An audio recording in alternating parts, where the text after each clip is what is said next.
Hello everyone, this is Shweta, assistant professor public administration, government college D Bharatpur. आज के इस video में हम लाइन एंड स्टाफ ये वन ऑफ द प्रिंसिपल एक लोक प्रशासन का एक सिद्धांत है जिसको डिस्कस करेंगे। जैसे लास्ट वीडियोस में हमने स्टेप बाय स्टेप सिद्धांतों को पढ़ा, एनालाइज किया क्या है। लास्ट वीडियो में आपने देखा होगा हायरार्की, पद सोपान और अन्य जो सिद्धांत हैं वो हमने टाइम टू टाइम डिस्कस किए। जैसे केंद्रीकरण, विकेंद्रीकरण था, या फिर हमने डिस्कस किया नेतृत्व क्या है।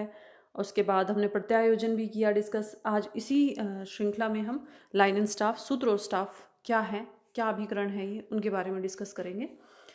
सबसे पहले हम देखते हैं सूत्र एवं स्टाफ से क्या अभिप्राय है। अब आप देखें, शासन के 3 अंग हैं, कार्यपालिका, न्यायपालिका और विधायिका।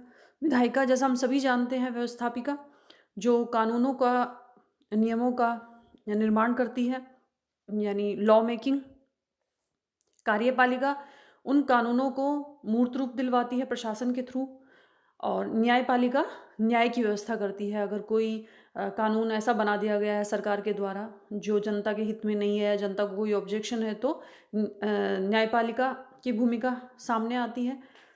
तो इस तरह से अगर व्यवस्थापिका कार्यपालिका को कानून बनाकर देती है कि ये कानून आप लागू करवाएंगे, कार्यपालिका यानी सरकार, तो सरकार प्रशासन को वो कार्य देती है। और प्रशासन में कुछ एजेंसियां होती हैं, कुछ संस्थाएं होती हैं, जो प्रशासनिक संस्थाएं जिन्हें हम अभिकरण विभाग के नाम से जानते हैं, वो 2 भागों में विभाजित होती हैं, सूत्र और स्टाफ। तो यहाँ हम देखते हैं प्रशासनिक व्यवस्था में 2 प्रकार के अभिकरण या संस्थाएं पाई जाती हैं। अभिकरण संस्थाएं, विभाग, ये नाम हैं कुछ अलग अलग एजेंसियों के। तो इसमें सूत्र अभिकरण यानी लाइन एजेंसीज और स्टाफ अभिकरण यानी स्टाफ एजेंसीज यानी स्टाफ अभिकरण। इसमें सूत्र अभिकरण वो अभिकरण है जो किसी विभाग के प्राथमिक कार्य को करते हैं अथवा कार्य के क्रियान्वयन से संबंधित होते हैं। इनका सीधा संपर्क जनता से होता है।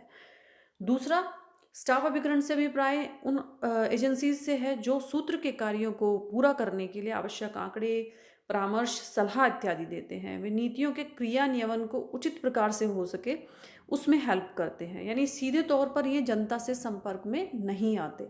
अब इन 2 स्टेटमेंट से क्या जाहिर होता है कि जो सूत्र अभिकरण है वो कार्यों को क्रियान्वित करते हैं, यानी लाइन एजेंसीज जो हैं वो डायरेक्ट कार्य करती हैं।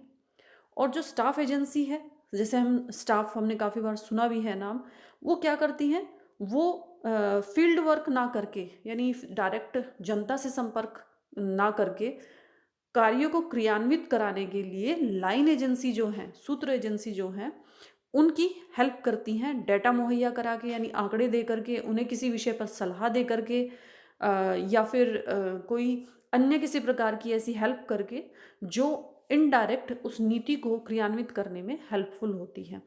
ये अंतर पाया जाता है सूत्र और स्टाफ में। अब ये सूत्र और स्टाफ, आप सोचते होंगे कि सूत्र और स्टाफ क्या, ये जो शब्दावली है ये प्रशासन में, सूत्र और स्टाफ की शब्दावली सैनिक प्रशासन से आई है। यानी सेना में इस तरह की जो शब्दावली का इस्तेमाल किया जाता था।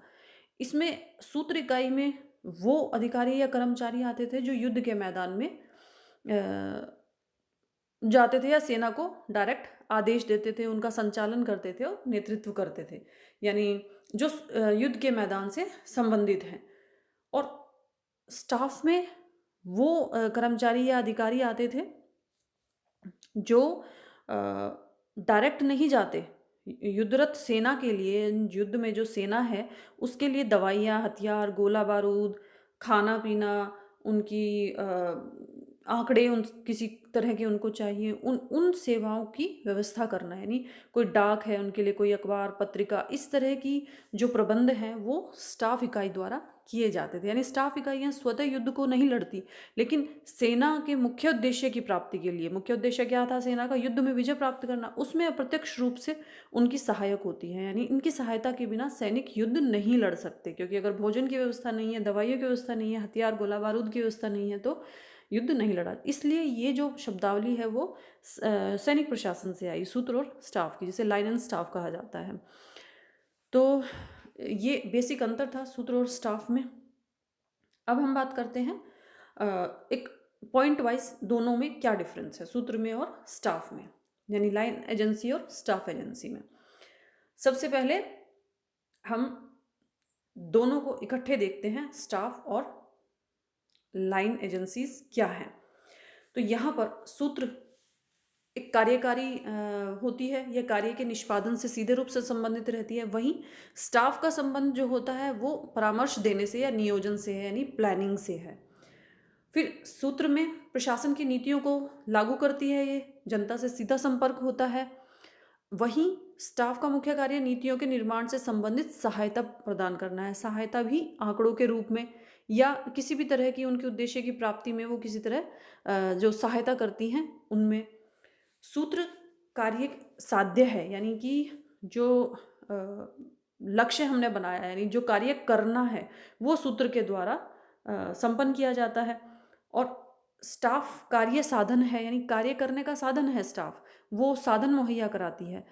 तो मीन्स एंड एंड्स जो बात की गई, यानी एंड्स जो है वो सूत्र है और मीन्स किससे संबंधित है, स्टाफ से, यानी वो उसके साधन मुहैया कराता है। इसका मुख्य कार्य अनुसंधान करना है, यानी स्टाफ का, और मालूम करना है कि उन्हें क्या चाहिए, जो अनुसंधान से निकल के आया है डेटा, उसको संग्रहित करना और सूत्र अधिकारियों को उपलब्ध कराना।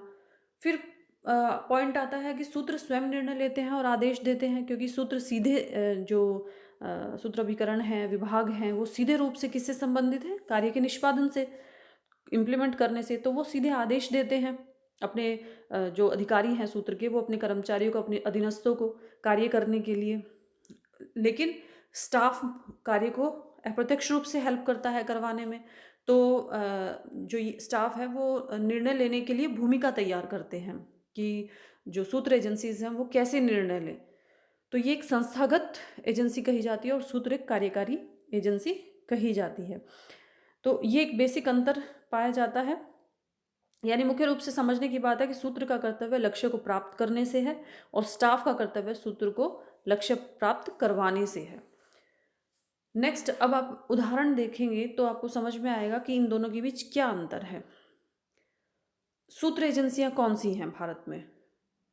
जैसे विभाग है। अब आप राजस्थान की ही बात करें, राजस्थान में अलग अलग विभाग हैं राजस्थान सरकार के। शिक्षा विभाग, स्वास्थ्य विभाग, कृषि विभाग, गृह विभाग, वित्त विभाग, ये सारे विभाग हैं।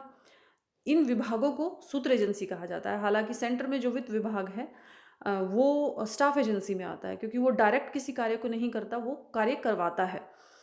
तो फिर सूत्र विभाग में लोक निगम आते हैं, यानी पब्लिक कॉरपोरेशंस जो हैं किसी सेवाओं से जुड़े हुए अलग अलग क्षेत्रों में।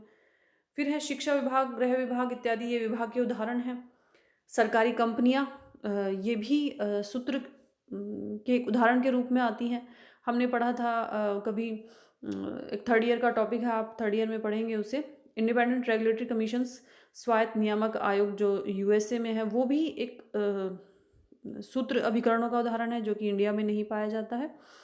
तो अगर हम केंद्र सरकार की बात करें तो वहाँ पर अंतरिक्ष जो आंतरिक सुरक्षा विभाग है, गृह विभाग, शिक्षा विभाग, रक्षा विभाग, या फिर आप बात करें डाक विभाग, दूरसंचार विभाग, यानी टेलीकम्युनिकेशन का जो है डिपार्टमेंट, ये सब डिपार्टमेंट्स जो हैं वो लाइन एजेंसीज कहे जाते हैं, जो किसी भी डिपार्टमेंट के जो मेन वर्क हैं उनको एग्जीक्यूट करते हैं, उनको निष्पादित करते हैं। स्टाफ स्टाफ एजेंसियों की बात करें, यानी कैबिनेट सचिवालय, फिर बात करें प्रधानमंत्री कार्यालय, नीति आयोग, कैबिनेट समितियां, यानी ये जो चीज़ें, ये जो आपने देखी स्टाफ एजेंसीज में, इसमें कार्य नियोजन से ज़्यादा संबंधित है, यानी प्लानिंग से ज़्यादा संबंधित है। नीतियां जो बनाई जाती हैं उनके लिए एक भूमिका तैयार करना, यानी प्रधानमंत्री कार्यालय का ये क्या कार्य है, जो नीतियां बनाई जा रही हैं उनके लिए आंकड़े जुटाना। जो हमारे प्रधानमंत्री हैं उनको एक ऑफिस के रूप में हेल्प करना, जो भी किसी भी डिसीजन, पॉलिसी से संबंधित कोई डिसीजन है उस विषय में जो आंकड़े संधारित किए जा रहे हैं वो जब भी ज़रूरत होती है उनको उपलब्ध कराना।